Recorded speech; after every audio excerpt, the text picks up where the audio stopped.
it's just, it's just so incredible. And they offer all the book results to Prabhupada, and they did the whole Vyasasan was covered in gardenias. And oh, nice. I was there for Vyasa Puja once. yeah, yeah, amazing. something. Yeah. So, Rasangi went with me. Oh, nice. Yeah. That's wonderful. Yeah. It was. So we went to Orchid Land in Hawaii, and it's Mangala's house. She's our god sister that passed away.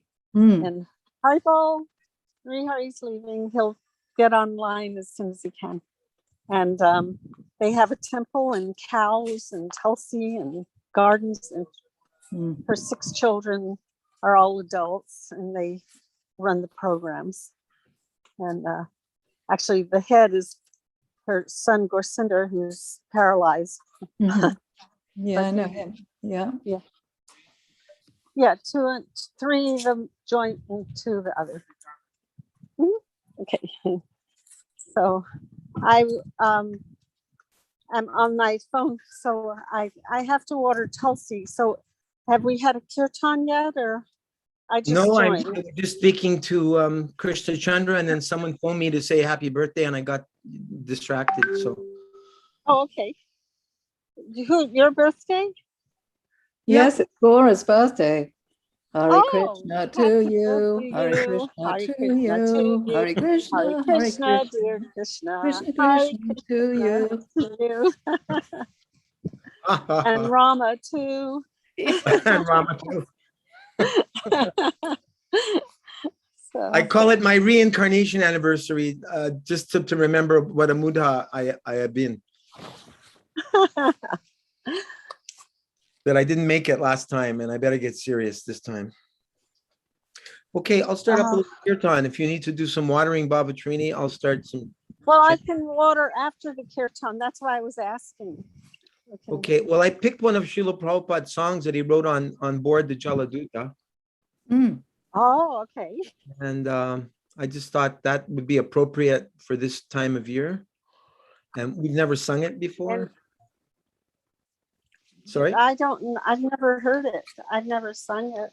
Oh, well, I learned it from Jai Sachinandana. Okay. So should I do this a cappella, or should we try to do this as a theme?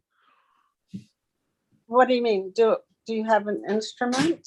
A cappella is without instruments. Right, a cappella, right. No, I meant in union. Call and response. I don't know. In union, okay. I don't know if all of you can respond together because of the time lag. That's my point. So we can just all try to sing it at the same time and not repeat. That would probably be better since there is a time lag. Yeah. That's what we did last time with Gaur. I think it works better. Okay. So I should lead then? Yes, please. Okay, so this is Krishna Tava Punya Habibai, official name Bhagavan Krishna Pada Padme Prarthana. I was in Vrindavan one year. I don't know if it was 2000, maybe it was 2015 or maybe earlier. And Haris, this was on the schedule to be sung, and the devotee that was supposed to sing it didn't show up, and nobody else knew how to sing this. And I said, I know how to sing it. So they brought me up on the stage and I sang it. So it was special. That's wonderful.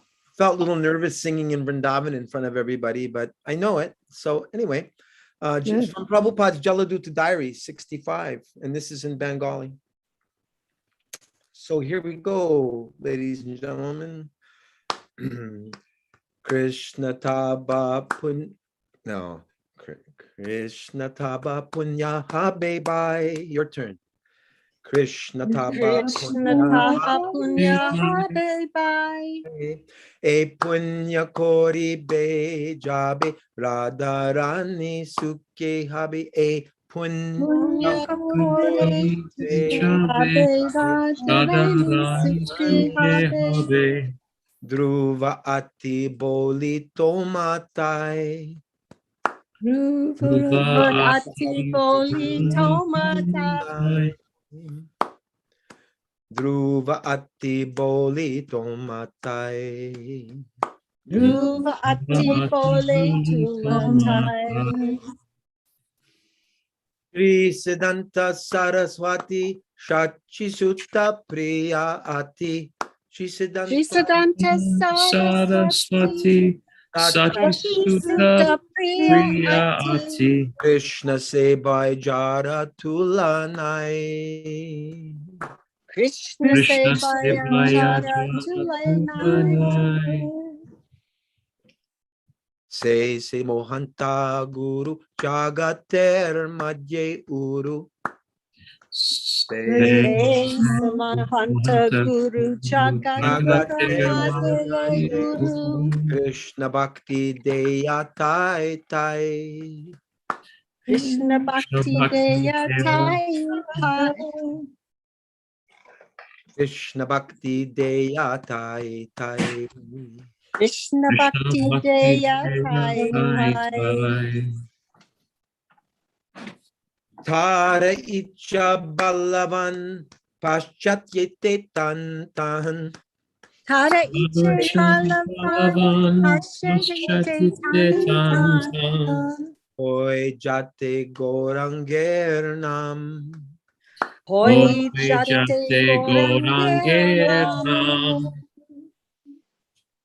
Pritivite Nagaradi Asamudra Nada Nadi.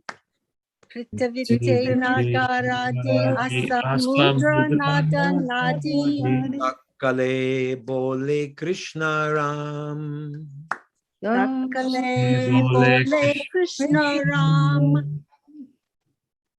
Tahale Ananda Hoy Tabe Hoy Digvijoy.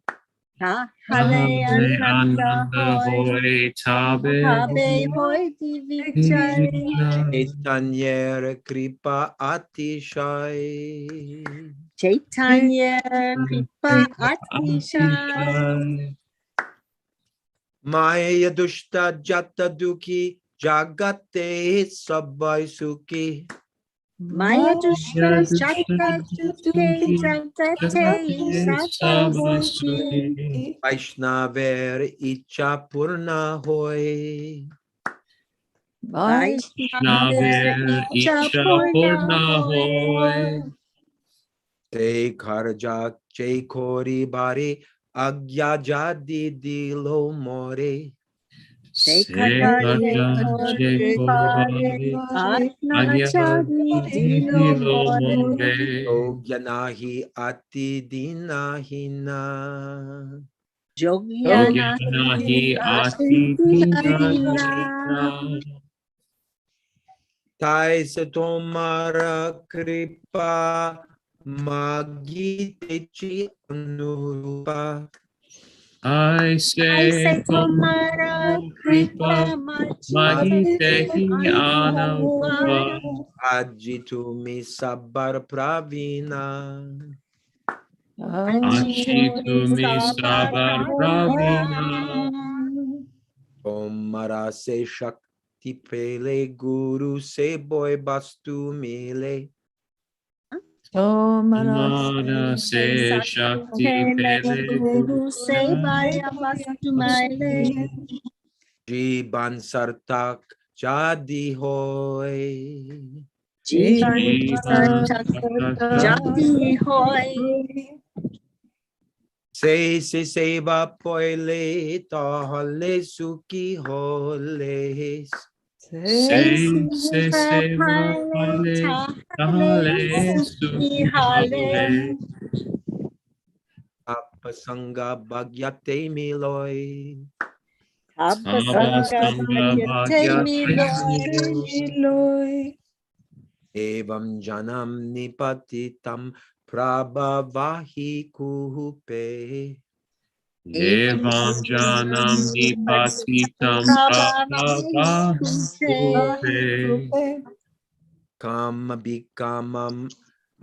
See, it looks like it's changed actually. The meter is Kama bikamam anuya prapatan prasangat. Ama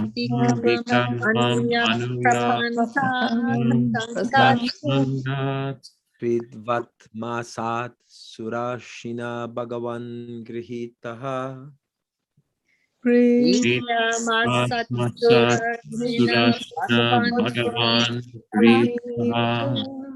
Soham katam now vishrije tava britya sevam.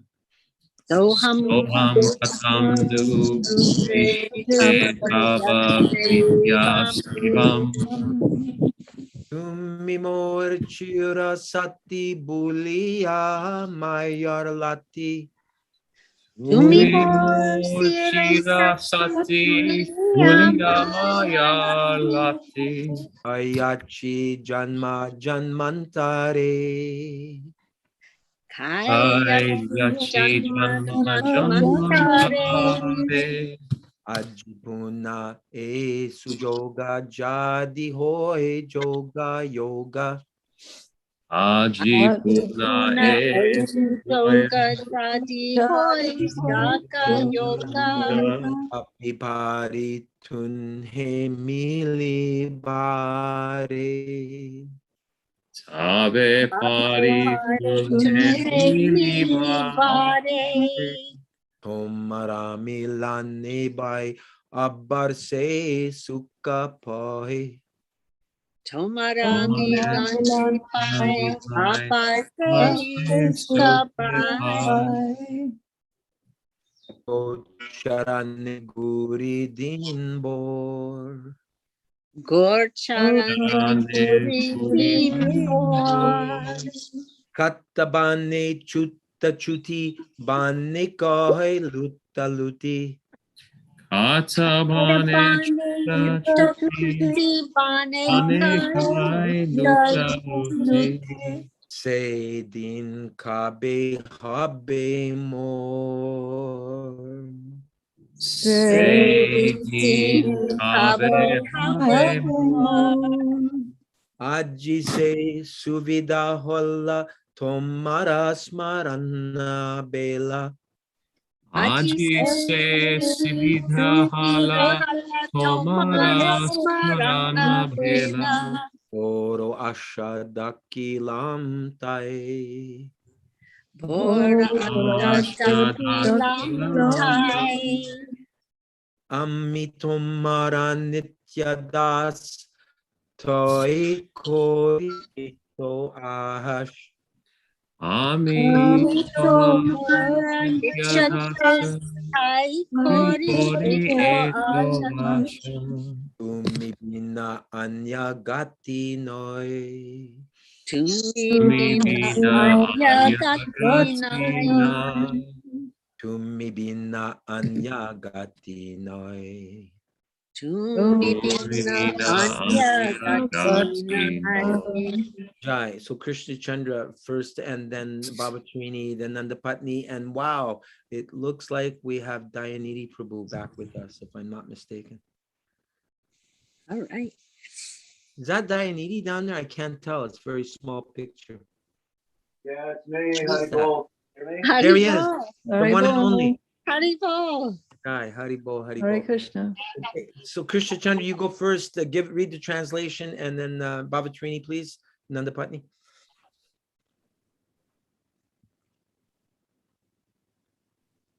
Is he there, Krishna Chandra? Krishna Chandra, hello. Can't hear you. Can't hear you, Krishna Chandra. Oh, yes. Oh, brothers, oh, brother, the Supreme Lord Krishna will bestow virtue upon you, but he will do this only when Srimati Radharani first becomes pleased with you. This I surely declare to you. Keep going. Do you want him to read the verse or me to read the verse? It doesn't matter.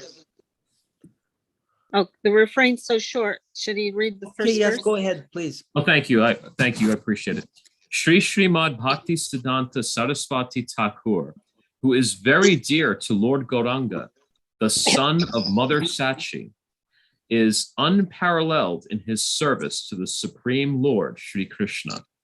He is that great saintly spiritual master, most magnanimous within this universe, who bestows devotion to Krishna in various places throughout the world. His desire is very powerful, and thus he is causing the holy name of Lord Gauranga to spread throughout all the countries of the Western world, in all the cities, towns, and villages on the earth, extending to all the oceans, rivers, and streams. Everyone may chant the names of Krishna and Rama. Thus, all directions will be conquered by a flood of transcendental ecstasy flowing with the excessive mercy of Sri Caitanya Mahaprabhu. When all the miserable living entities that are being corrupted by Maya become happy, then the Vaishnava's desire is fulfilled. Dainidhi Prabhu. Although my Guru Maharaj ordered me to accomplish the mission, I am unworthy to do it, being very fallen and incompetent. That being the case, O Lord Krishna, your mercy is today arising in a befitting manner to make me become worthy, for you are the wisest of all. If you bestow your divine power, then one attains the factual substance, which is service to the spiritual master, and life becomes successful. If that service is obtained, then one becomes truly satisfied and ultimately received your association due to good fortune. Back to you, Krishna Chandra. Aye. As stated by Prahlad Maharaj to Lord Nrsingadev in the Srimad Bhagavatam 7:9-28, thus, by associating with material desires one after another, I was following the general populace by falling into a blind well full of snakes. My dear Lord, O Supreme Personality of Godhead, then the great sage Narada Muni kindly accepted me as his disciple and instructed me how to achieve the transcendental position similar to his own. How could I ever leave the service of your servant? O Lord Krishna, you are my eternal companion. Forgetting you, I have suffered the kicking of Maya birth after birth. If today the chance to meet you occurs again, then surely I will be able to rejoin you. Oh, my dear brother, in your company, I will experience great joy once again, wandering about the pastures and fields. I will pass the entire day with you in tending the cows, joking with you and frolicking throughout so many forests of Raj. I'll enjoy pastimes of stealing and eating one another's lunch. When, oh, when will that day be mine? Today, that remembrance of being with you came to me in a very nice way. Feeling great longing, I called out for you. O Lord Krishna, only because I am your eternal servant do I desire your association so much. Except for you, I have no other refuge. I'm not sure whether this song was written on Janmashtami Day or not. Does anyone know for sure if there was? Because didn't Prabhupada write one of these two songs on Janmashtami? Does anyone know the history? No?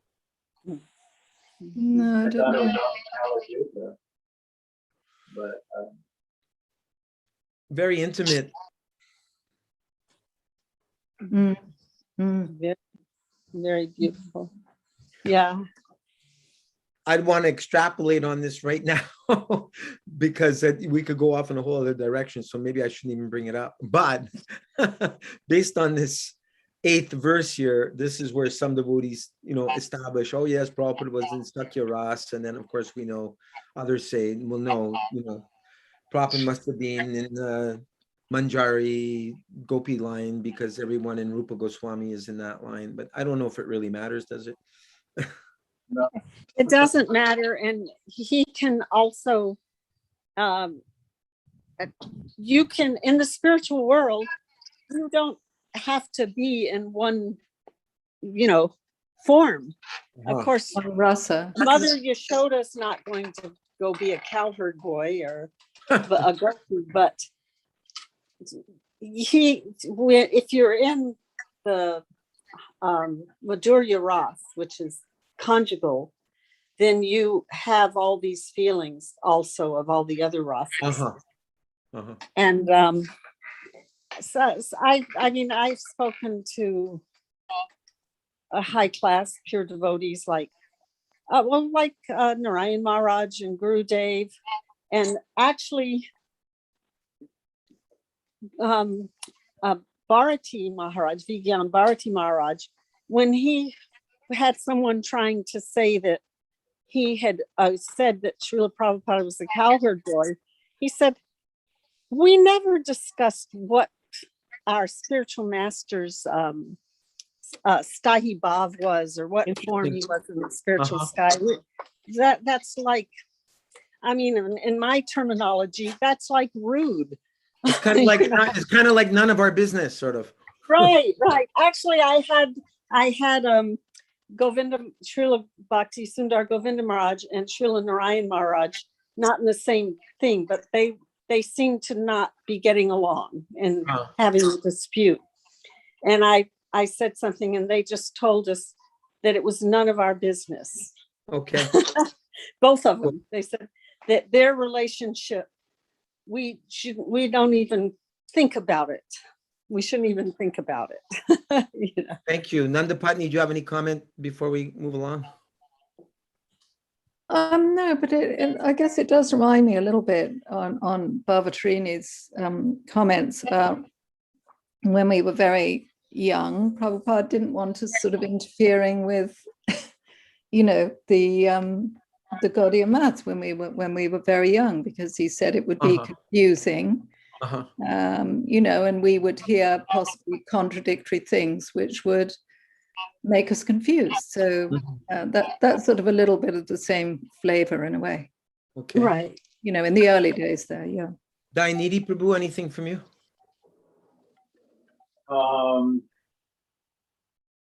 Well, just whatever relationship our spiritual master has with Krishna is perfect, So right. That's all I have to say. Yeah. Sure. Krishna Chandra, anything from you? Sorry, at this very moment, I'm just a little distracted. I hope to have more at a later time tonight. It's okay, no problem. Why don't we just get to the book? Back to starting Ramananda Samvad with in the teachings of Lord Chaitanya. How does that sound? Excellent. Okay. Wonderful. Yeah, let me just see. Okay, here it is. Good. And I just have to bring it up on screen. It looks like it's going to rain, so I don't have to water Tulsi. Oh, good. Okay. Oh, lovely. Summer rain. So should we read one paragraph each or two paragraphs each? How about two each? I'm up for it. Okay, the author of Caitanya Charitamrita has described Lord Chaitanya Mahaprabhu as the ocean of transcendental knowledge, and Sri Ramananda Roy, this chapter is entitled Lord Chaitanya and Ramananda Roy. We're in chapter 27 of the teachings of Lord Chaitanya.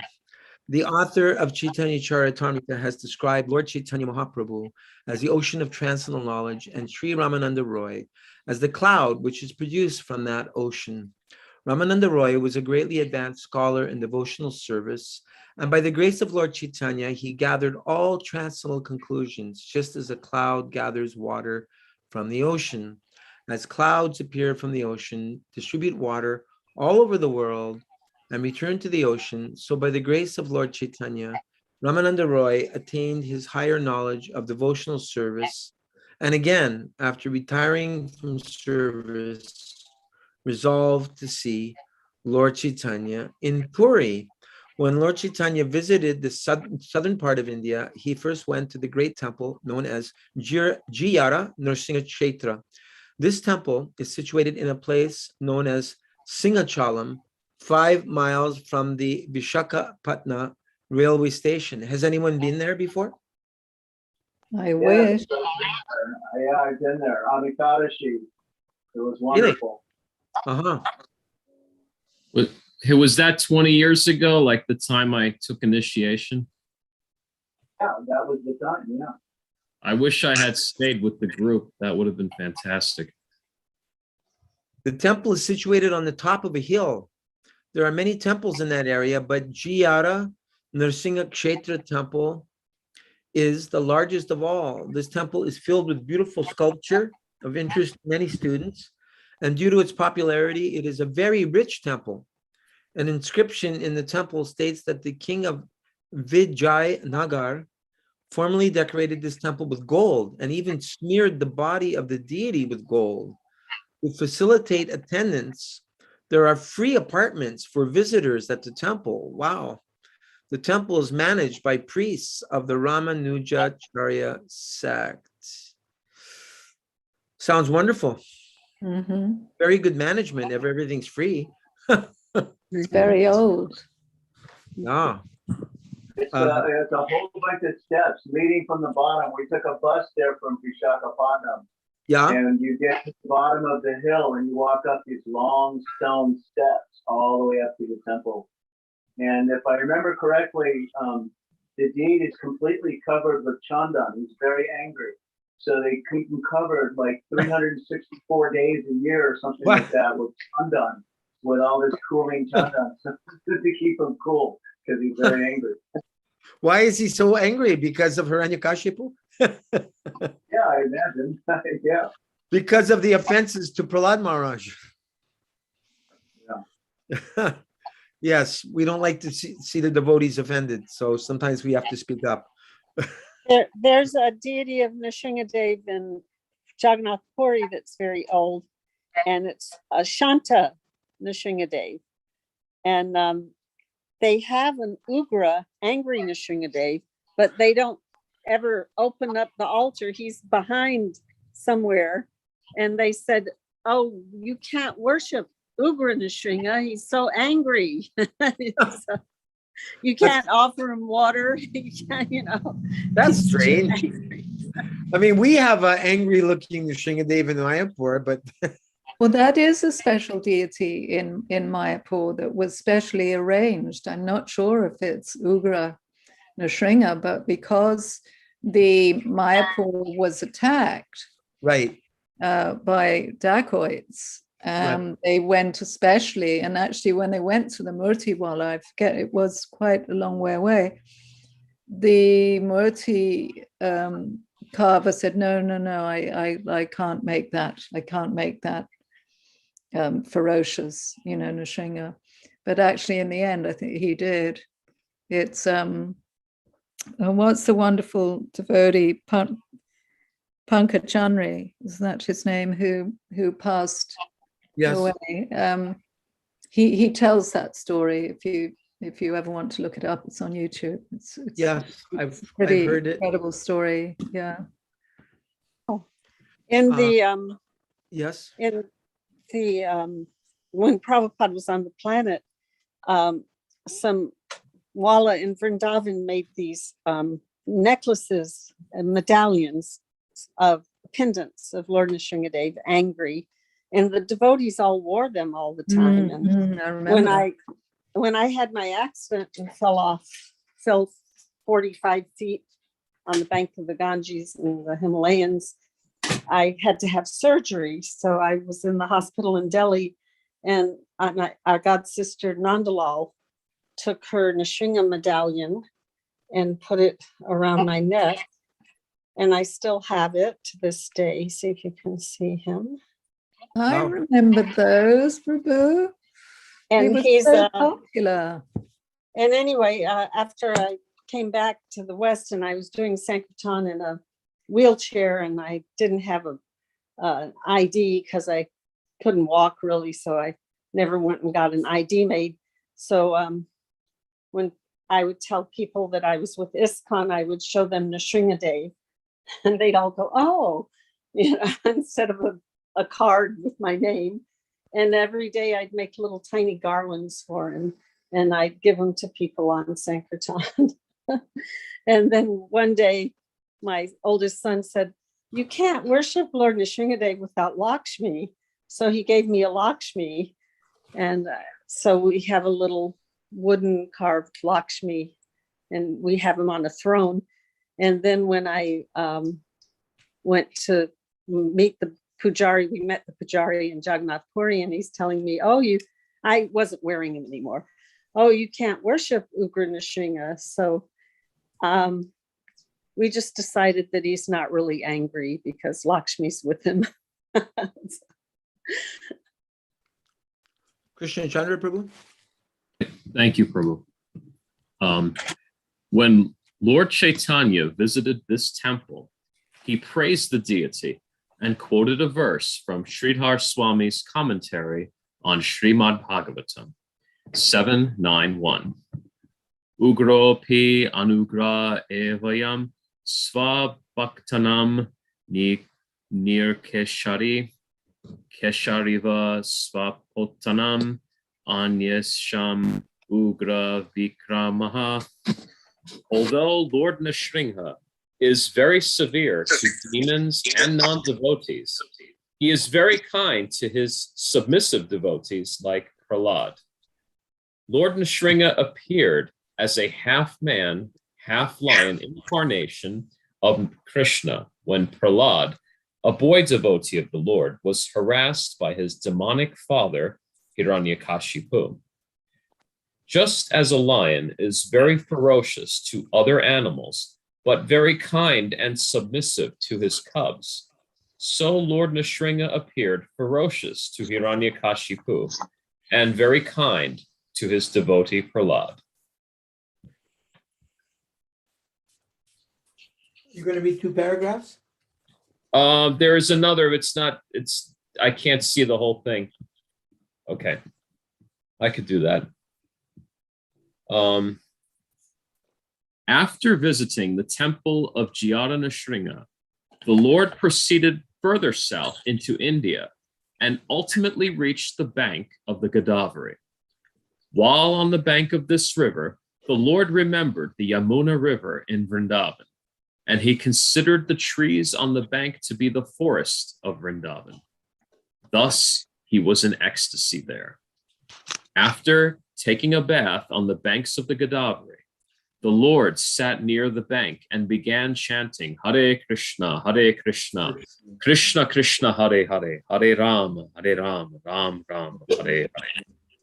While sitting and chanting, the Lord saw that the governor of the province, Sri Ramananda Roy, had reached the banks of the river accompanied by his associates, which included many brahmanas. Previously, the Lord had been asked by Sarvabhauma Bhattacharya to visit the great devotee Ramananda Roy at Kabur. The Lord could understand that the man approaching the river bank was Ramananda Roy, and he desired to see him immediately. However, because he was in the renounced order of life, he restrained himself from going to see a political personage. Being a great devotee, Ramananda Roy was attracted by the features of Lord Chaitanya, who appeared as a sannyasi, and he himself came to see the Lord.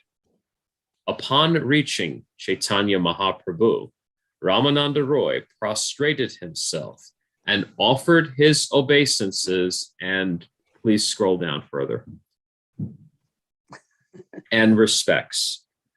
Lord Chaitanya received him by vibrating Hare Krishna, Krishna Krishna, Hare Hare, Hare Rama, Ram Ram, Hare Hare. Anything else before you continue? Not. Well, as Sri Krishna Chandra knows, this is where we met. Yes. Me and Krishna Chandra met in Kobor. Those were fantastic times, one of the best in my life. And was a fantastic opportunity. I do remember, and I remember the shrine. I have a photo of the deities of Mahaprabhu and Ramananda Roy. That was wonderful. It's right on the banks of the Godavari. One side is Kobor and the other side is Rajmundry. And it was my first time to India. I flew into Calcutta by myself. I immediately grabbed the train. It was an 18-hour ride to Rajmundry. I took a rickshaw to the temple and Srila Prabhuphada there. And it was just wonderful. And then the next day or that afternoon, I met Krishna Chandra. So anyway, yeah, beautiful place. Beautiful. Srila Prabhuphada is very, very fond of Ramananda Roy. I remember when me and Golokananda Prabhu and other Italian devotees when we all arrived, our Guru Maharaj, he told us to take bath in the Godavari River. And I remember Niskinchana Maharaj was there. I guess he wanted to make sure I didn't drown or something. It's a huge river, the biggest river I've ever seen. Yeah.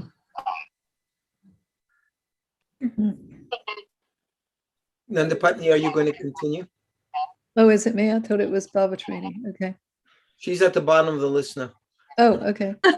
What did I do? You got Okay. Oh, Shuddha Sindhu is here too. So Hare Krishna, Shuddha Sindhu. Hare Krishna, Shuddha Sindhu. Hare Bol. Hare Krishna, Hare Krishna. So when Ramananda Rai presented his credentials, Lord Chaitanya embraced him, and both of them were overwhelmed with ecstasy. The Brahmins who accompanied Ramananda Rai were surprised to see them embracing in transcendental ecstasy. The Brahmins were all stalwart followers of the rituals, and they couldn't understand the meaning of such devotional symptoms. Indeed, they were rather surprised to see such a great sannyasi touch a Shudra. And they were also surprised to see Ramananda Rai, who was a great governor and practically a king of that province, crying simply by touching a sannyasi. Lord Chaitanya understood the Brahman's thoughts, and considering the unfavorable situation, he pacified himself. After this, Lord Chaitanya and Ramananda Rai sat down together. Sarvabhauma Bhattacharya has spoken very highly of you, Lord Chaitanya informed him. So I have come to see you. Sarvabhauma Bhattacharya considers me to be one of his devotees, Ramananda Rai replied. Therefore, he has kindly recommended that you see me. Dayanidhi, Prabhu. Oh, read. Don't scroll up because your picture is covering the paragraph. So can you scroll back down a little bit? Yeah. Okay, perfect. I just wanted to make a comment, and that is that our question. I never quite understood how Ramananda Roy is considered a Sudra. If he was like a governor, how is it that he was considered a Sudra and a governor? Because generally, governors are people that are in charge of Kshatriyas. So, I remember Prabhupada writing that he was born in the Kayasta, which is, I think, equivalent to a Sudra caste or something between Sudra and Vaishya. Bhavatrini, do you have any other details? Well, I thought that was like the servants of Lord Jagannath were Kayash, whatever, I can't pronounce it. But the thing is you can have a political post as a king and be a different, you can be Kshatriya or you can be, like Nanda Maharaj, he's the king of the cowherds. And the mother, the Satyavati, the mother of Parasara Muni and Vedavyas, she was the daughter of the king of the fishermen. So you could be a king, a governor, and you could be a Sudra, Vaishya, Kshatriya. Probably not a Brahmin, though. okay, Does that answer your question, Dayanidhi? Yeah. Okay, so I'm reading now. Ramananda Roy very much appreciated the Lord's touching a man of wealth. Let me read that again. Ramananda Roy very much appreciated the Lord's touching a man of wealth, a king, governor, or any politician is always absorbed in thoughts of political affairs and pounds shilling pence. Therefore, such persons are avoided by sannyas. Lord Chaitanya, however, knew Ramananda Roy to be a great devotee, and therefore he did not hesitate to touch and embrace him. Ramananda Roy was surprised by Lord Chaitanya's behavior, and he cited a verse from the Srimad Bhagavatam 10:8-4. Quote, the great personalities and figures appear in the homes of worldly men just to show them mercy. Lord Chaitanya's special treatment of Ramananda Roy indicated that although Ramananda Roy was born in a non-Brahminical family, he was far, far advanced in spiritual knowledge and activity.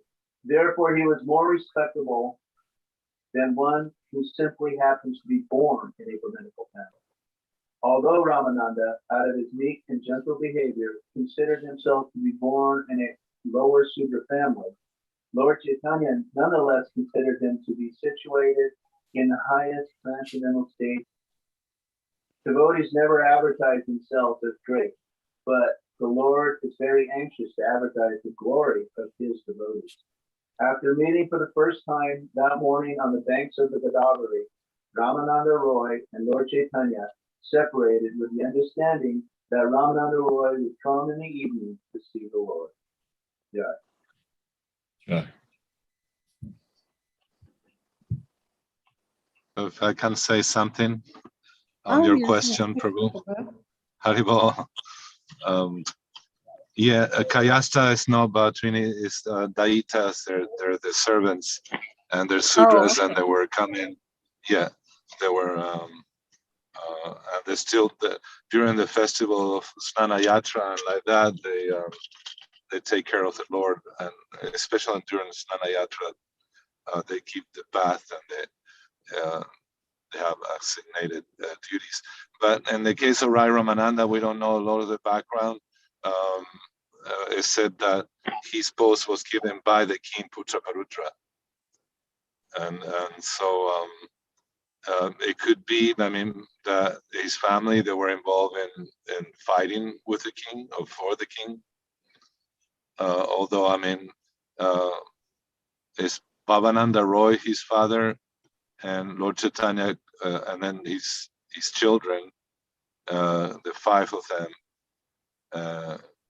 Gopinath, Patanayaka, and like that, I forget. They were considered by Lord Chaitanya that you are the five Pandavas. It's interesting. So, but externally we see that Lord Chaitanya broke all those taboos that by then, you know, the Brahmins were, Prabhupada said actually the treatment by the Brahmins to the Sudras was so terrible that that was their fall down. The Brahmins, Sudras, in a way, rebelled against them. But that's all external. Do you remember when we went to Ramananda's house? Yes. Ramananda Roy, and yes. he had The a sword. Yeah, and he had been a fighter. So, you know, that's another, like you said, maybe the family had fought for the king. Yes. So there's no histories. Yesterday we were listening to Goparinda Paul describing that Prabhupada came from South India. The family came from South India to Calcutta, and they were one of the settlers of Calcutta. And the family became the Muliks, and they were living next to and across the street from Srila Prabhupada's family. And Gopal was saying that they were actually gold traders. Right. So they were frowned upon. I mean, if you remember, there's a passage where Lord Nityananda actually gives them his mercy by bringing him to the cult of Sri Chaitanya Mahaprabhu. But gold traders weren't considered. Yeah, they weren't considered very high socially, and people would shun them. They were like, you know, kind of anyhow. I won't go there. But actually, Prabhupada told us, Bhattarini knows this through first-hand account by his sister Bhattarini Dasi Pishima, that Prabhupada was a descendant of Gautama, the sage. So in the case of Radha we don't know all the intricacies of, at one point they told us when we went, but that was like in 2006 when we were in Puri and when pilgrimage with our devotees, and we went to his house, and they still have the sword that he carried. And then later on, he was King Putraparudra gave him. Well, we'll see this after we read. Probably should be there in the passage. So Ramananda Roy's home is in Puri? No. It's near Puri. It's in Orissa. Okay. That's fascinating. Yes. And and it's the more we, it really is, the associates of Lord Chaitanya. But we should never forget who as we see and read Gauraganodesh Deepika, Kavi Karnapur, and like that who they really are. They're intimate associates of Krishna. Chaitanya is Krishna himself, Radha Krishna combined. So interesting, like for example, in the case of many of the disciples of Bhaktisiddhanta Saraswati Thakur were born in what we call now Bangladesh. Bhakti Pragyan Kisa Maharaj and like that, so prominent. Prabhupada Sannyas Guru and God Brother and like that. So the Lord does that, especially in this age. Because also within Kali Yuga and Dwarpa, actually, Dwarpa Yuga, we had the Asuras taking birth in the royals, among the royalty. So, but yes, it's a good question. Didn't you say that the muliks were not gold dealers? They were salt. No, they had by the time they arrived in Calcutta, the British gave them the contract of salt. They were traders in salt. Mm-hmm. And that made a fortune for them. Mm-hmm. So Prabhupada was in one of the wealthiest families, but actually the muliks, which were related to him, were probably more questions of money. Probably they have more, but nevertheless, Prabhupada had a good situation. But his father had to work. He had a cloth shop, and he will get up kind of late. Actually, Prabhupada mentioned that he would do his puja. Mm-hmm. All he would hear Prabhupada say, since I was little, all you hear is the ding, ding, ding, is ringing the bell and worshiping. They were worship always. The family worship Radha Krishna and Gauranga, and so. And then his matrilineal line was Day, right? Yes. Yeah. Yeah. And I always wondered, like he kept his name of this initiation name was Abhay Charan. Abhay Charan Day. Yeah. That's yeah. right. Mm. And Abhay, and I think it's really neat that he kept his AC Abhay Charan, and that Abhay is fearless. And in some of the songs that we have from Bhaktivinoda Thakur, and one of them speaks about Radharani, she will give you fearlessness. So his father, Mohande, he always asked the sadhus that he welcomed at his house, he always asked to please benedict my son to become a devotee of Sri Radhe. Yeah. So, devotee. I don't know, little interesting facts. I don't hope I didn't deviate too much from this reading, but some people are saying in Vrindavan, this was last time I was there in 2018, Ramesh, my godbrother, he knows pretty much who is who in Vrindavan, and some of the Brahmins and priests there, they're saying that Prabhupada belonged to a Kayastha family. So, and as far as I know, Kayastha means Sudra. But it's not the case. It doesn't really matter where the pure devotee is born, really. I think he has written about it himself in a purport in the Caitanya Charitamrita, but being middle-aged, I can't remember. Sorry. Yeah, Prabhupada speaks about now I'm worshiping, now have become a follower of Sri Radhe. And so in that song by Bhaktivinoda Thakur, it says, something about I long to see that hand, that raised hand of Srimati Radharani, our Swamini. You know, she is actually for Gaudiya Vaishnavas, we are in that line. So Roy Ramananda is none other than Vishaka and Sarup Damodar, who those two were always they were very intimate followers of Sri Chaitanya Mahaprabhu. Actually, Kaviraj Goswami says that nobody really knew where Sarup Damodar lived, and he was always the Lord Chaitanya. So in the evening, especially towards the end of his Leela, when he's at the Gundicha and it's like a cave, is Vrindavan, witnessed his most intense feelings of separation and his divine madness. It was Swarup Damodar who would sing songs appropriate to the mood of Sri Chaitanya Mahaprabhu. He is Lalita. Anyhow, I'm fascinated by it. The more I hear about it, you know. But yeah, on the surface, you know, we hear this, the Kayastas and the Sudras and like that. But the King Putraparudra had employed Roy Ramananda, and he gave him full salary retirement. You know, when he retired, he was so happy to serve the devotees of Sri Chaitanya Mahaprabhu.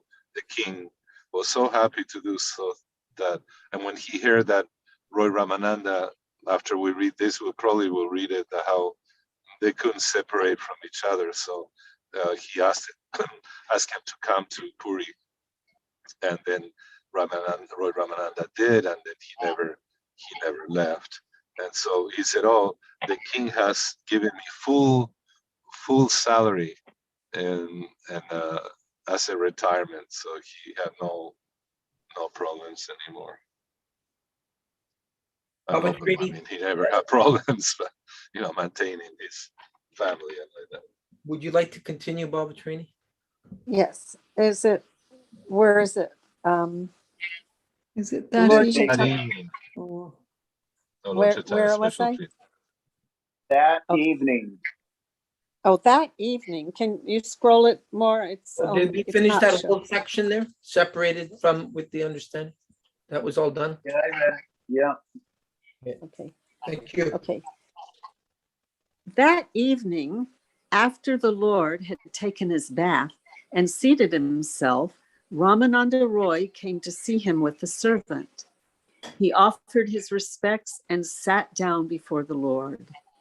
Before Ramananda Roy could even ask the Lord a question about the advancement of spiritual knowledge, the Lord himself said, "Please quote some verses from scripture about the ultimate goal of human life." Sri Ramananda Roy at once replied, "A person who is sincere in his occupational duty will gradually develop a sense of God consciousness." He also quoted a verse from the Vishnu Purana 3:8-9, which states that the Supreme Lord is worshipped by one's occupational duty and that there is no alternative for satisfying him. The purport is that human life is meant for understanding one's relationship with the Supreme Lord. And by acting in that way, any human being can dovetail himself in the service of the Lord by discharging his prescribed duties. For this purpose, human society is divided into 4 classes. Can you scroll down more, please? The intellectuals, Brahmins, the administrators, Kshatriyas, the merchants, Vaishyas, and the laborers, Sudras. For each class, there are prescribed rules and regulations as well as occupational functions. The prescribed duties and qualities of the 4 classes are described in Bhagavad Gita 1841 through 44. A society which is civilized and organized should follow the prescribed rules and regulations for the particular classes. At the same time, for spiritual advancement, the 4 stages of ashram must also be followed, namely student life, brahmacharya, householder, grihastha, retired, vanaprastha, and the renounced life, sannyas.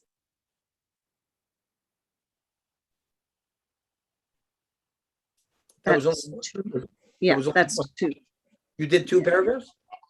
Yeah, one Yeah. was very short. Okay. Yeah. So, Hari Prabhu, although it might be returned, we have we only have less than a half an hour left, and we have Shuddha Jivana hasn't read anything or spoken, and Jivan Mukta Prabhu hasn't spoken or read anything. So, do you mind if we go to them? Oh, go ahead. Give Shuddha- everyone a chance. Hello? Absolutely. Yeah. Shuddha Sindhu? Yes, go ahead. Ramananda Roy? Okay. So Ramananda Roy stated that those strictly follow the rules and regulations of these 8 social divisions can actually satisfy the Supreme Lord, and one who does not follow them certainly spoils his human form of life and glides towards hell. One can peacefully execute the goal of human life simply by following the rules and regulations which apply to one's self. The character of a particular person develops by following the regulative principles in accordance with one's birth, association, and education. The divisions of society are so designed that many people of different character can be regulated under them for the peaceful administration of society and for spiritual advancements as well. The social classes can be further characterized as follows. He whose aim is to understand the Supreme Lord, the personality of Godhead, and devote himself to the learning of the Vedas and similar literatures is called a Brahmana. He who has taken to displaying force and entering government administration is called a Kshatriya. Number 3, he who is engaged in agriculture, herding cows and carrying out a trade or business is called a Vaishya. He who has no special knowledge but is satisfied by serving the other 3 classes is called a Sudra. If one faithfully discharges his prescribed duties, he is sure to advance toward perfection. Thus, regulated life is the source of perfection for everyone.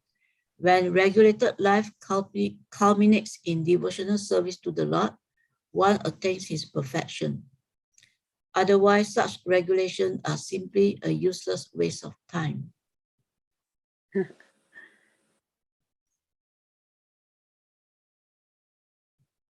Very good. You there, Gora? Jivan Mukta Prabhu? Are you there, Jivan Mukta? He was. Did he disappear? I hope not. He said in chat that he might have to leave soon. Oh, that's too bad. We missed him. Oh, well. Okay. How's everything going so far, Shuddha? Do you understand everything? Do you have any questions about anything we've covered so far? So far, those 4 classes, is it applied until today, right? Is it the 4 classes like Kshatriya, Brahmana, Vaishya, and Sudra in our society, the modern society today? So it is still applied? Yes. Yes. Oh, Yes. okay. Krishna in the Bhagavad Gita says that he's the creator of those divisions. So naturally, you see people inclined to be intellectuals. It has degraded to such a thing. But also, Lord Chaitanya says that in this age, everybody's a Sudra. Kalo Sudra something. In every society, you're always going to find a group of people that love to teach. You're going to find a group of people that love to control others and do administration. And you're going to find those who like to wheel and deal and barter and trade, do business. And then there's people who just farm. love, or farm. Farming, Yes. And then those who love to supply food. work with their bodies, laborers.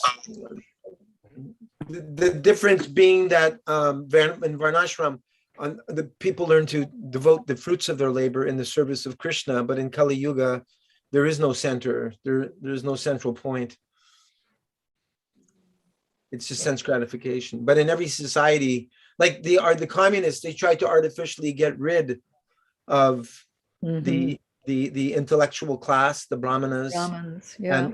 and the Vaishyas, the business community, in the name of creating equality. But Prabhupada said, look, there's a woman scrubbing the street and someone else is driving in their car, the statesman. So where's the equality? That was like an artificial attempt to create equality. So what's created by Krishna obviously cannot be rubbed off. And everything is topsy-turvy in Kali Yuga. Right. Actually, Srila Prabhupada said in Kali Yuga, everyone is less than Sudra. Yeah. Right? Yeah.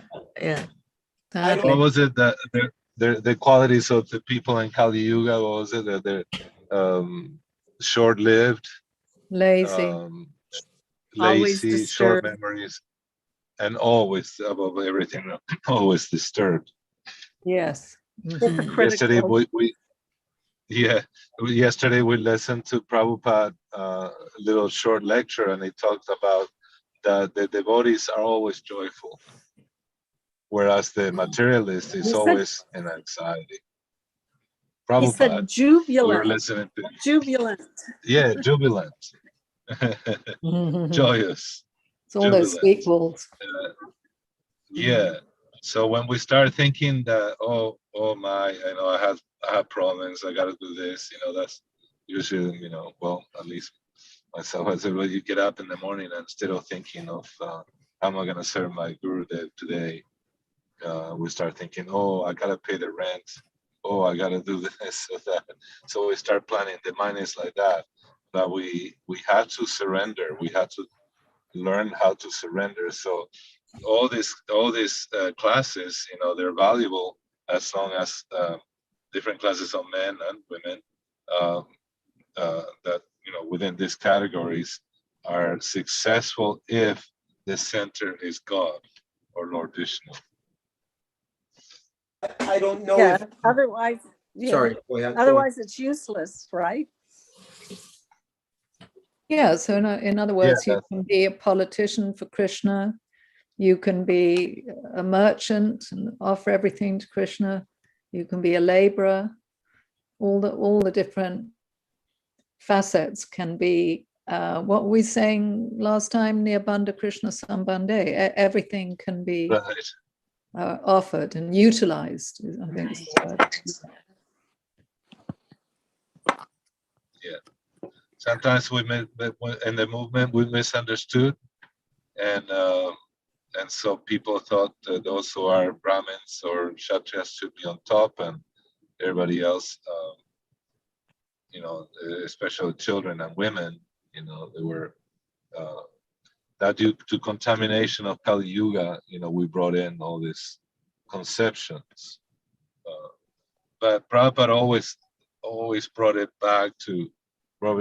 down to the basic thing is that we cannot attain prem without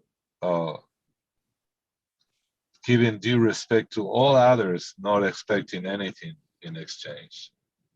Name, fame, or respect for ourselves. And if that would have been, that's the case, it's a matter of surrender. This process it takes patience and dedication. But above all, Prabhupada was talking about following the instructions of the spiritual master.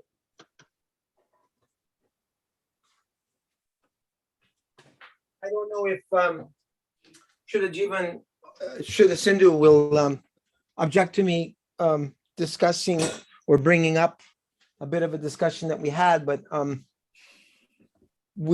she was observing that amongst the Indian devotees who are allegedly Brahmins or from Brahmin families may tend to have somewhat some discrimination towards those who are from, Oriental or Chinese background. There may be a kind of a favoring going on, but I just wanted to bring it up that that's not our philosophy. That's if you like to say something about that, Bhavatrini or Nandapatni, your honey. Yeah, that actually What was do you mean? we met it. It's guna karma, isn't it? The verse, can you remember that verse? Chatur, Gora? what is it? Chaturvid. Chaturvarnyam. Yes, Chaturvidha Guna karma Jante mang jana sukritino rujuna arto jigyasur artarti gyanicha bharatarshaba. So guna is guna karma. Guna, the qualities, and karma, we're born. So it doesn't matter where we're born. It's those qualities if we have them or not. So naturally there'll be qualities of Brahmin. Naturally, but the problem in India, it got degraded, and the British enforced it pretty much so too. The caste system. We call it in England, we call it upstairs, downstairs. There was a famous BBC show. It's called Upstairs, Downstairs. The servants, were separate. You can never, that was the inferior class, and the upper class, frown upon anybody else. And then you have those who were born. They thought, oh, we're like, it's like the story of the Nakula, Manigriva. Manigriva and Nakula. Nala Kuvera. Yes, they were trust and babies. They were the sons. They are the sons of Kuvera. Kuvera is the treasurer of the demigods. Is the wealthiest personality in the whole universe, and so he had two boys, two children that they were very intoxicated with their posts, with their wealth, and so I call them trust babies. They were born with a trust, and so they were thinking, oh, let's enjoy. Rastafarian.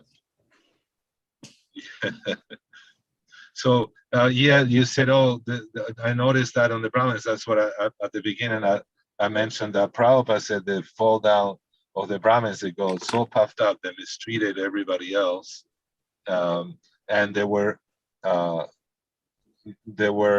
very much into, if you're born in the Brahmin family, then you're a Brahmin. But that's not the fact.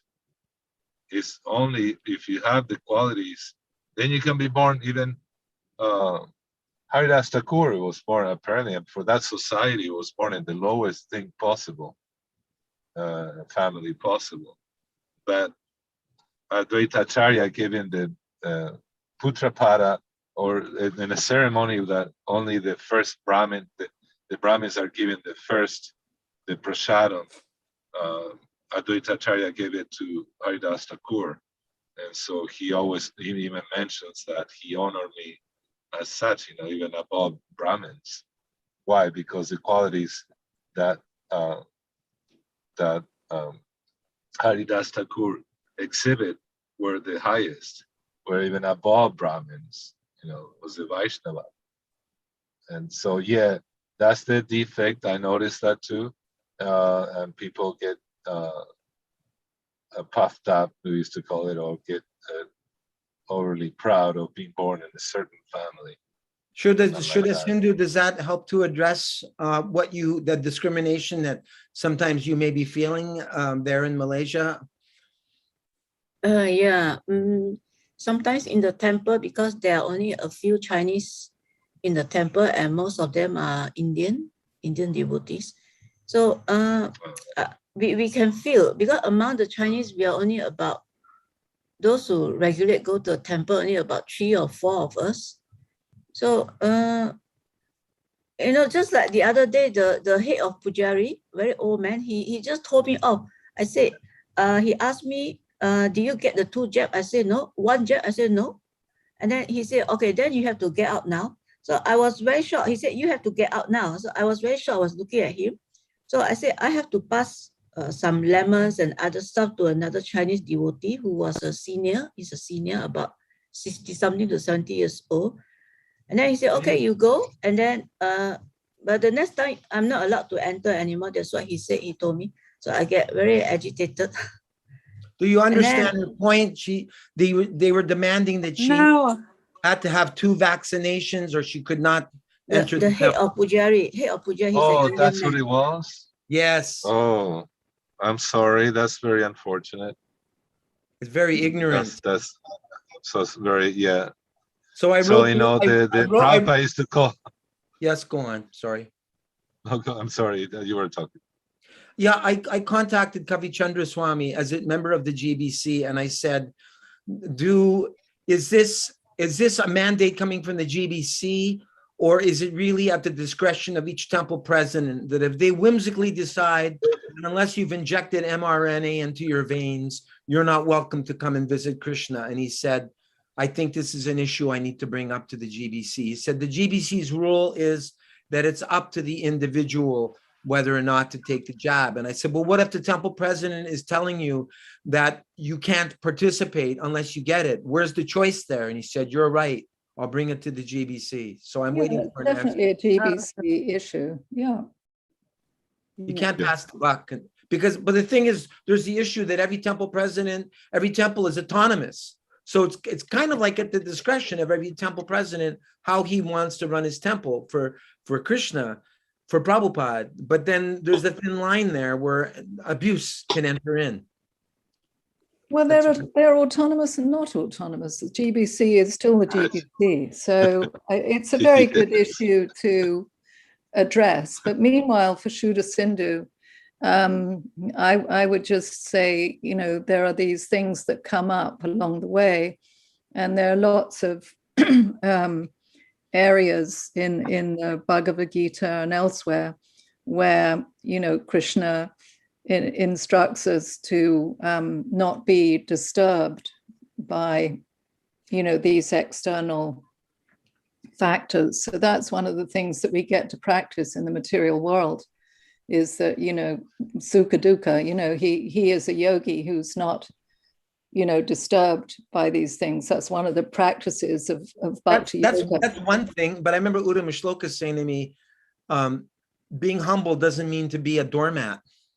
No, but by the same token, we learn not to become disturbed. We are discerning, but the practice. I get your point. We can choose how to react. Yeah, we can choose how to react. Yes, and when we ask that, that questions of Vaishnava virtue is patience. You have to have patience. You have to, it doesn't come right away. That we have that kind of sukriti or accumulated that as soon as we take initiation, we're there. And so we have in a temple several people put together, and so we asked this. This Maharaj was saying, I think it was Bhakti Bodhayam Goswami Maharaj. He was saying when you live at the ashram, you develop the quality of patience, tolerance. Yes, I tolerance get that. Is one of the things. I get that, but here it is, Janmashtami night. You want to come and see Krishna, and some puffed up fanatic pujari comes in and says, you can't come in here unless you put some lethal chemicals into your veins. Then because I reflected on this issue, and I was thinking probably the best thing she could have done is maybe not deal with the fanatical pujari, but to address the temple president, because the temple president is above the head pujari. The head pujari is not the head of the temple. I'm just trying to find practical ways for her to assert herself. I want to turn to Jivan Mukta Prabhu and hear his comments. Welcome back, Prabhu. Haribo. I did not react. Actually, when he told me off, I did not react. I just looked at him and I said, I need to pass something to the senior devotee, the Chinese senior devotee. And then after that, he said, okay, then next time you're not allowed to enter anymore. So, and then he walked off. And then I also get down with the car, and then I just passed the tea, and then I told the Chinese devotee, said, this will be my last time in the temple. I'm not coming in anymore, because he said I'm not allowed to enter. He asked me to get out. You have to get out now. I was very shocked when he said, you have to get out now. You have to get out now, because I don't get the 2 jab or even 1 jab. And he said I will spread the virus to the other devotees in the temple. So I think it's ridiculous to make that remarks. It's a good thing Right. it wasn't me, because I would have said, no, pal, it's time for you to get out. Sorry, you're not acting like a Vaishnava. Jivan Mukta, please say something.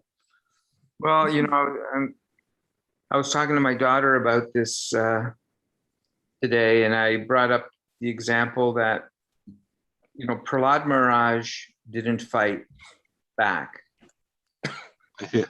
Prahlad Maharaj took the poison. He ate everything that his father gave him. Like, he didn't fight back. He didn't run away.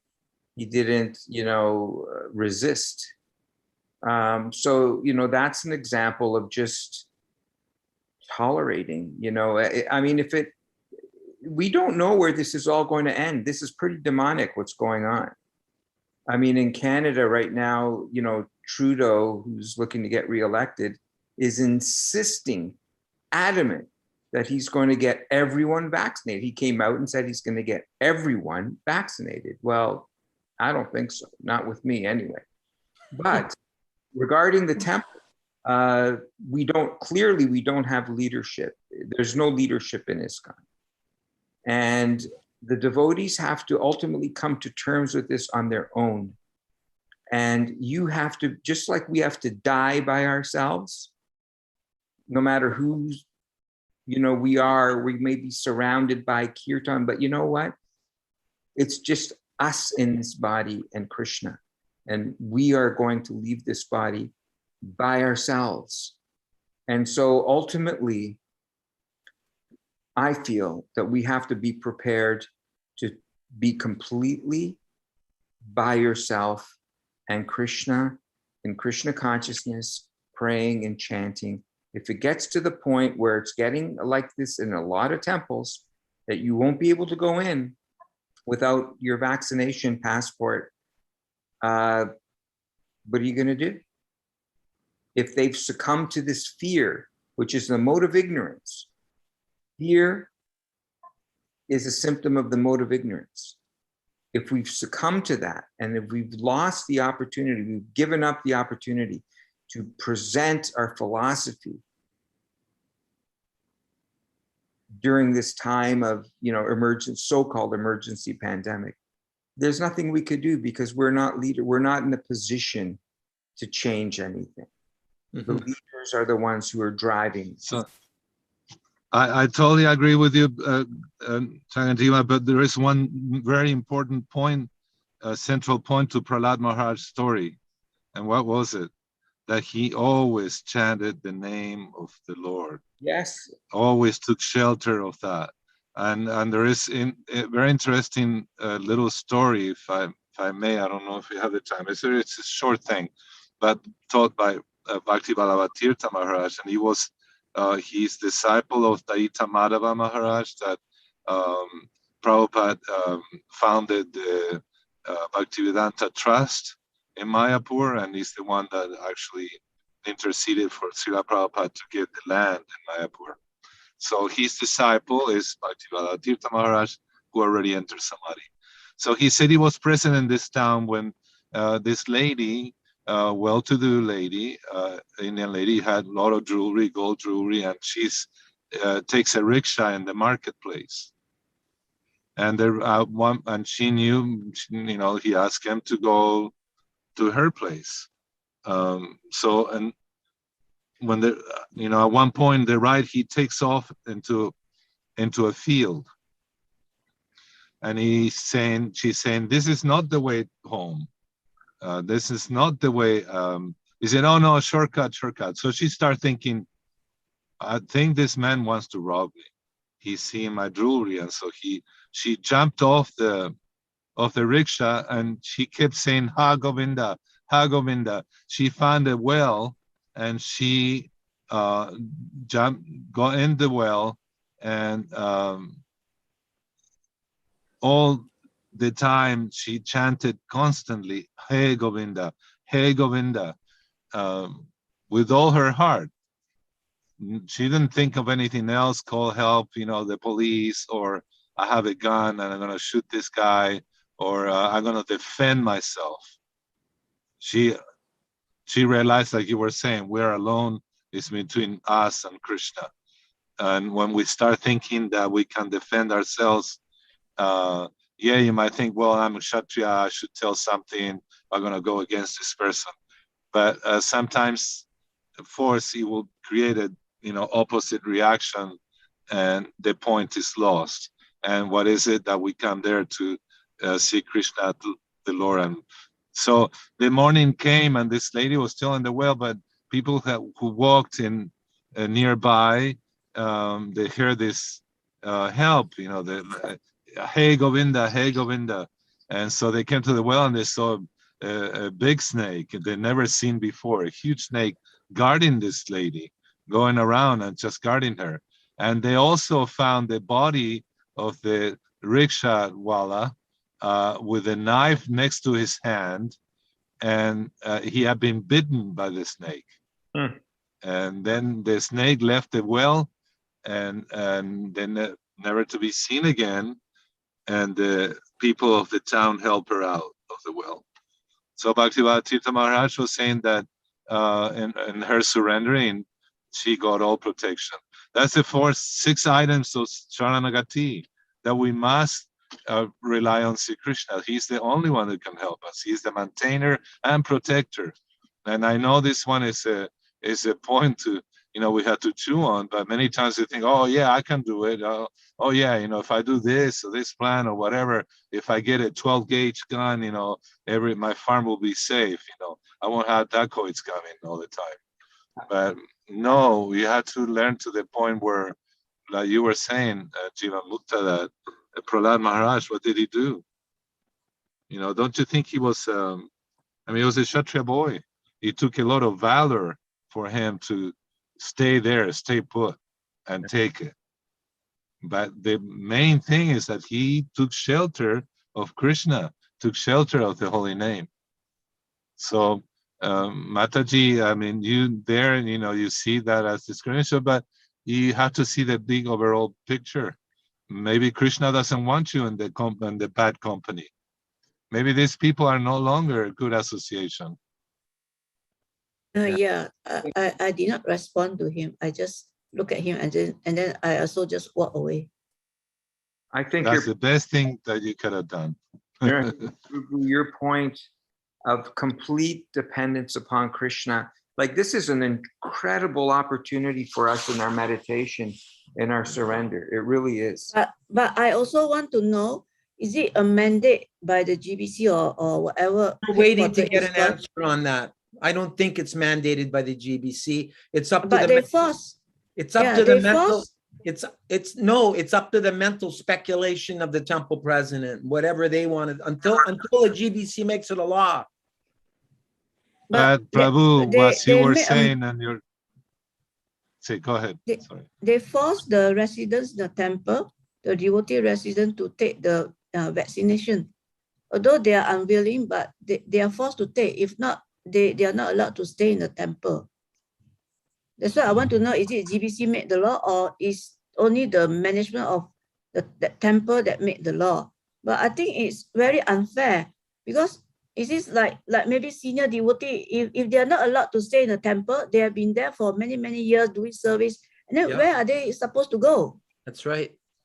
Where are they supposed to go? So but what I, so unwillingly they take the zap. This happened in the Bhaktivedanta.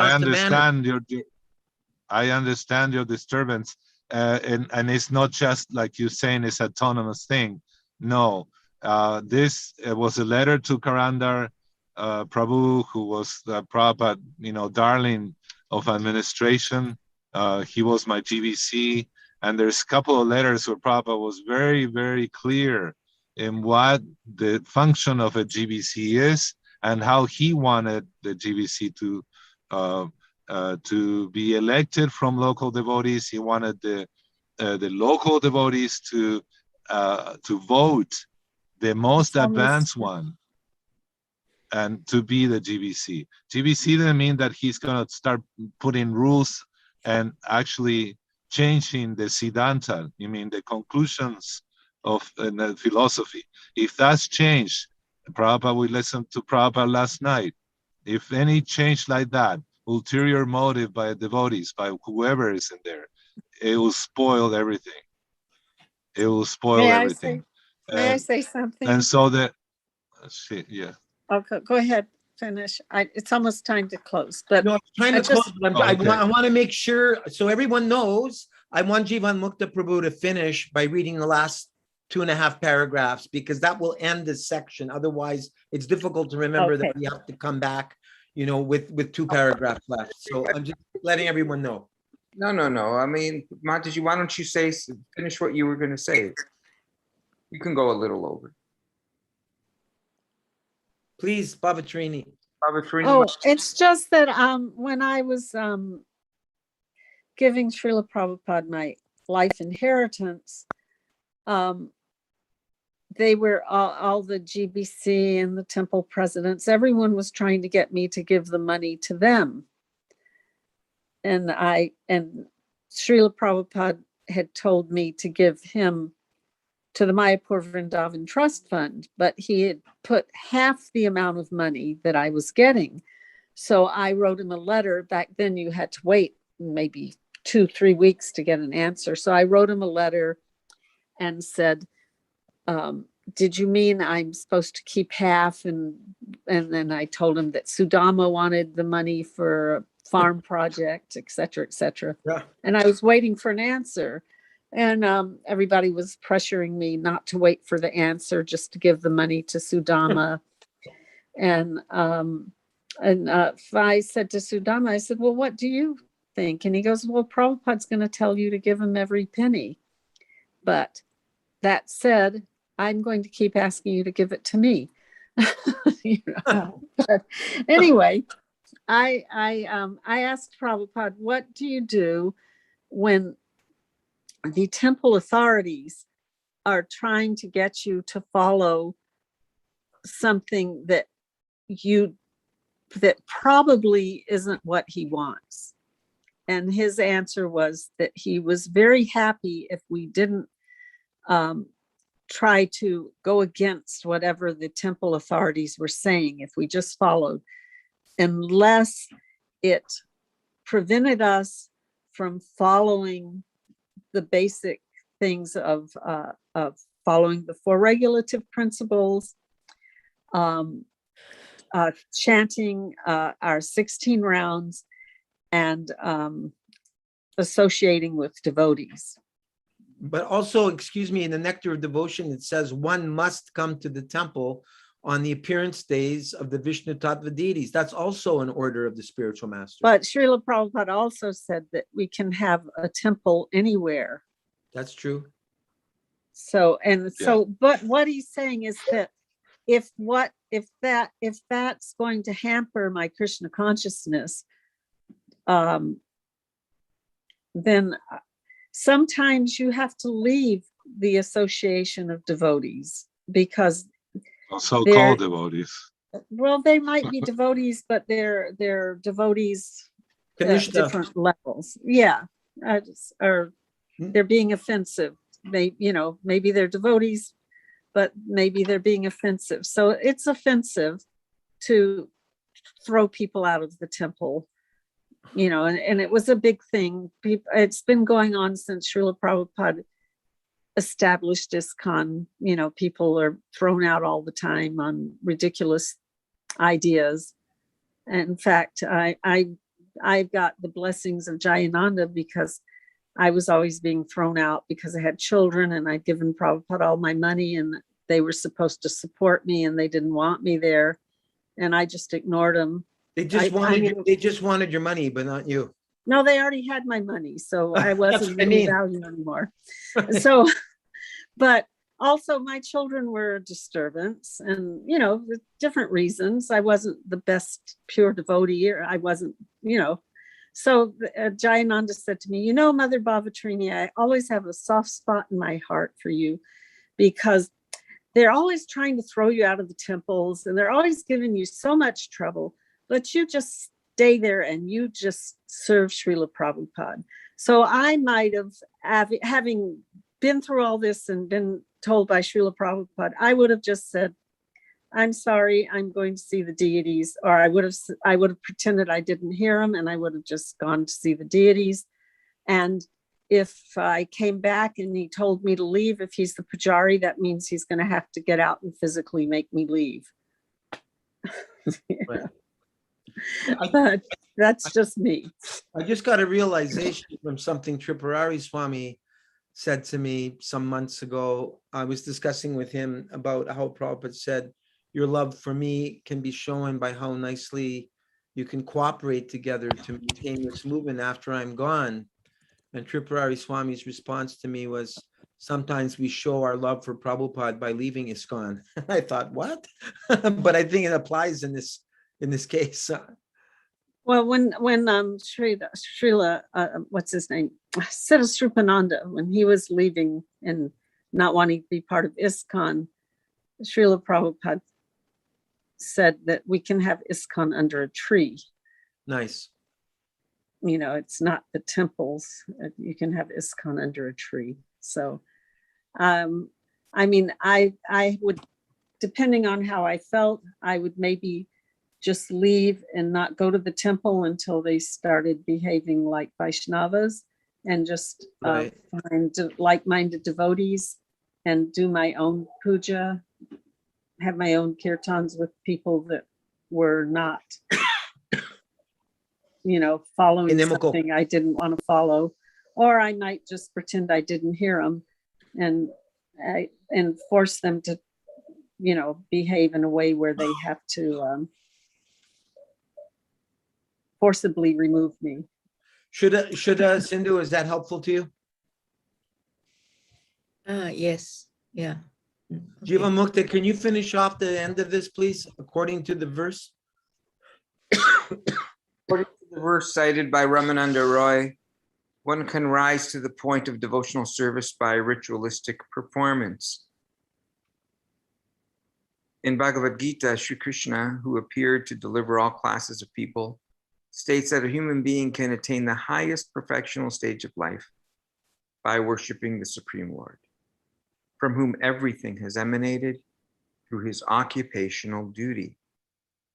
Sve sve karmanya birata samsadim labate nara swakarmani rata siddhim yata vindanti dachchranu yata pravritir bhutanam yena sarvam idam tatam swakarmanatam abhyarcha siddhim vindati manava.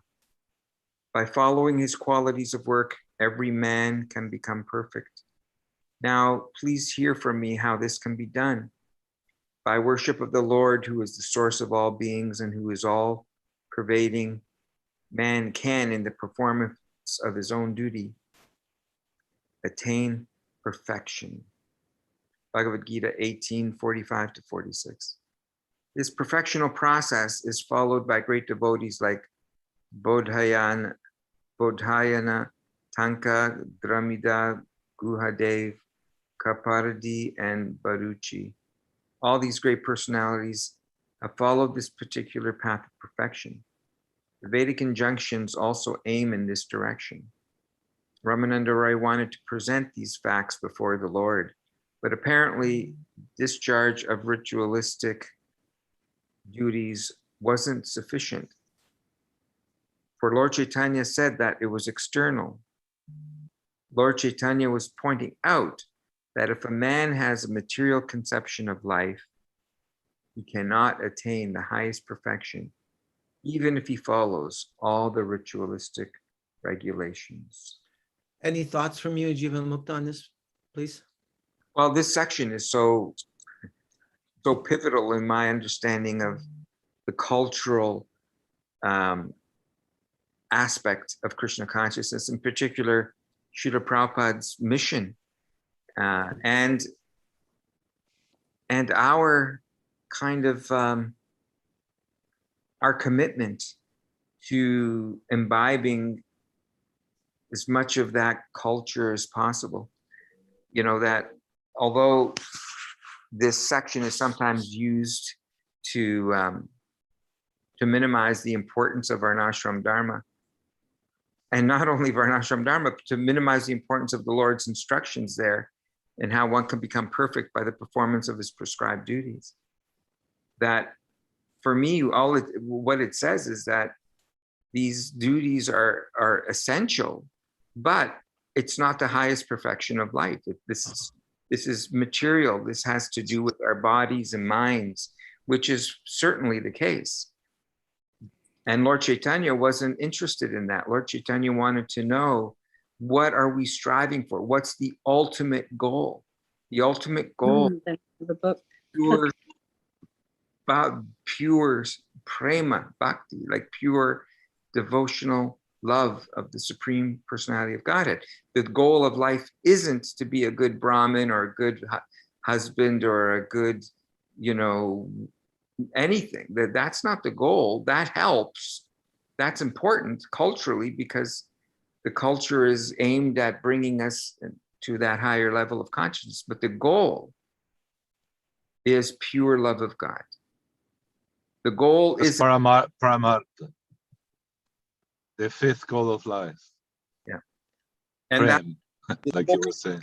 This whole section to me is so important. And yet at the same time, I constantly hear senior devotees referring to this section as proof that we are not interested in Varnashram Dharma. It's just quite fascinating, actually. Well, you also have the minister of Varnashram, the sannyasi. He's very much into cow protection and Bhakti Raghava and Swami. establishing. Yes, Bhakti Raghava Swami. He came to Hawaii, and I listened to him the other day too. He was talking about Varnashram. I think, was it with you or Gora? No. No, it was a Namras podcast. Okay. You know that podcast? Yeah. The most famous podcast now around he calls it the most famous podcast in the world.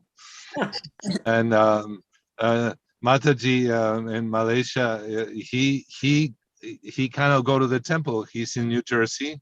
He's Indian, ethnically Indian, but born in New Jersey. And he was going to the ISKCON temple, and he chose not to vaccinate. And now he cannot go to the temple. So I mean, that thing of autonomy, I don't believe it, because they never follow what Prabhupada asked. Karandar wanted a centralized, American-driven administration for the entire planet. And Prabhupada said, no. And he says, when you start mixing this in and management, and you're going to lose the whole thing. You will mishandle devotees. That we lose the whole goal. And I like what you say, Prabhu, and it's very important because Dharma, Artha, Kama, Moksha, those are four things that are followed by Varnashram, with the goal of attaining Prem, then yes, then it's okay. But if you just want to do that, we fall into this really ultimately unwanted things. But Daivi Varnashram, even Bhaktisiddhanta Saraswati Thakur wanted to establish it. And Prabhupada spoke about in his deathbed about important that you should do this. But many times, he has such a short time. He gave us like a line, a little very you would just say it incomplete, but it's not that it wasn't incomplete, but there's many details. How are we going to do it? They put one of our daughters to because she had some problem in reading, what they call dyslexic. So they said, oh, your daughter is a Sudra. So there it is. Her mother went to visit Gurukula, what Prabhupada asked her to do, and because he wanted to make sure that He said you had to make sure that they are educating your children properly in Krishna consciousness. So then to her surprise is that she finds her little daughter sweeping the floor with her hands. And he said, what is this? What's going on? Oh, And well, she's a all Sudra. the other students were at desks. She didn't even have a desk. And while they were being in classroom being taught, she had to sweep the floor. And she had a broom, but she didn't have a dustpan. She had to use a piece of paper and pick up the dirt with her hands. And she wasn't even allowed to sit in the classroom, but she had to be in the classroom cleaning it while the class was going on because she was a Sudra. She couldn't be taught anything. So that's really twisted. Yeah, so, but it's not to complain. Srila Narayan had a great saying. He said, don't complain, take the blame, chant the name. So, yeah, Venanu Kamtam, we said many times that verse is so quoted. The most quoted verse is Trinada Pi Sunichana Tarora Pi Sahichnuna Api Sahichnuna, even more tolerant than the tree. And it's quoted so many times, but where is our tolerance? We need to learn those things. What is that why? again? Because don't complain, take the name. No, take the blame. Take the blame. Don't complain, take the blame. Chant the name. Very nice. And so she did. Mataji, you did. She's still with us. Sindhu. Shuddha Sindhu's here. Yes. Shuddha Sindhu. Mataji, you did the best Vaishnava behavior, because when you do that, Srila Maharaj actually he taught us that if you tolerate, then there will be no bridge of their bad qualities coming into your heart. On the contrary, you accepted tolerance, so now their good qualities will come to you. And let the rest to Paramatma, let the rest, to Krishna. Krishna knows we have to act in this way, that Krishna is our witness. He's inside of everybody, isn't he? The expansion, first of all, is Paramatma. Then the pure devotee comes, and by accepting us, giving us initiation. And this is in Hari Bhakti Vilas. We can tell if somebody's an acharya. We can tell how to be a disciple. All this we must learn. We must study. It takes time. That's what I'm saying. The Vaishnava quality is patience. We have to learn these things. And so we learn them from seniors. And so the pure devotee will install Krishna in our hearts. If a guru says, I'm guru, I was voted to be guru, that's very contrary to our Siddhanta. Very contrary. I have a question, but I'd like to thank Ananda Kishore Babaji for coming. He's silently listening to all of us. Before I ask, we're over time, but no one seems to be minding. Formerly Amogalila Prabhu, Ananda Kishore Babaji, you have some comments on anything you've been hearing us say? Beautiful. I love that statement Nehru Prabhu made about just tolerate, and then the good qualities of their good qualities will come to you. Otherwise, their bad qualities will come to you. Very good instruction.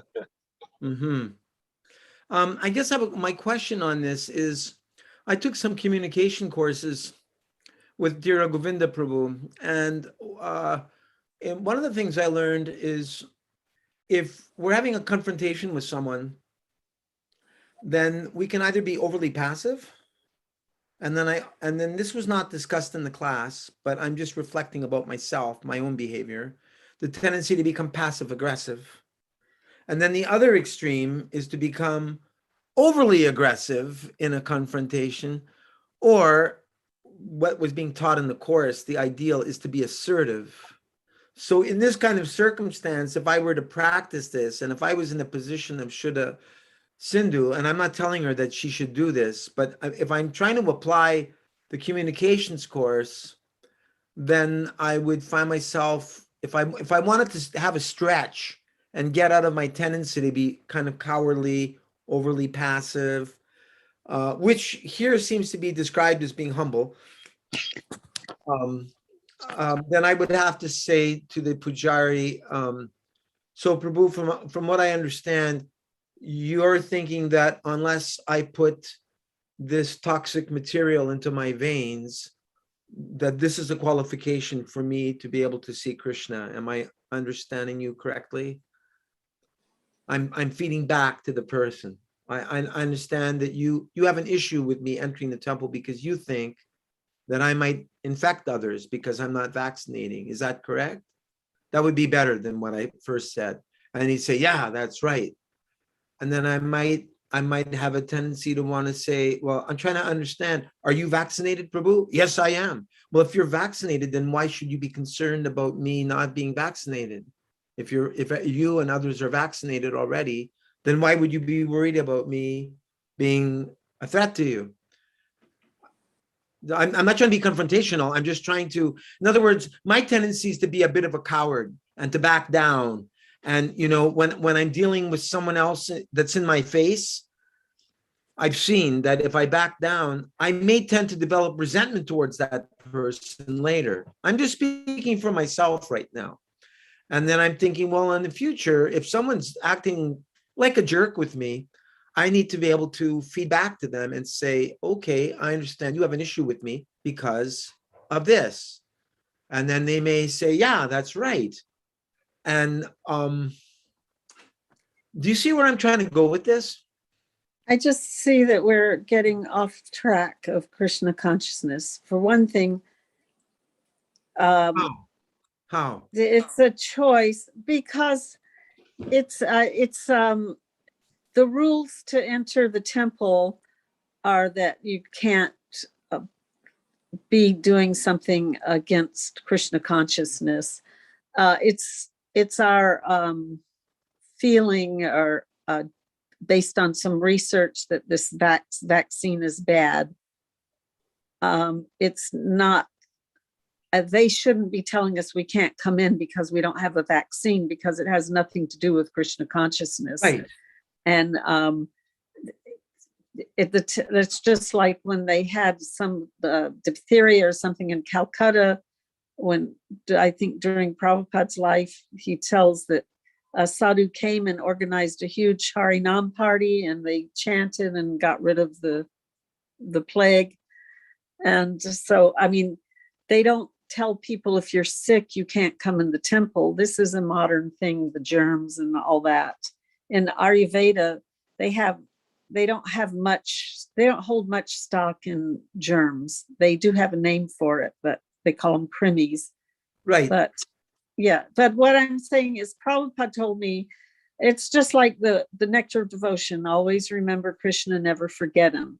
So you have to see how your behavior is going to affect your Krishna consciousness. And we don't know if not getting the vaccine or getting the vaccine is going to prevent us from being Krishna conscious. So it's not really a discussion on, it's just like Haridas Thakur and Sanatana Goswami, they didn't even try to go into the Jagannath temple. You know, they were told they can't go in because they just didn't even try. And Srila Prabhupada didn't like it that we weren't allowed to go in, but he thought that should be changed. But Haridas Thakur and Sanatana Goswami, they thought that they were so contaminated that if they went near the temple, then the priest would be contaminated, and that would be bad for their service to Lord Jagannath. So that was their humility. I don't know what to think about this, because it's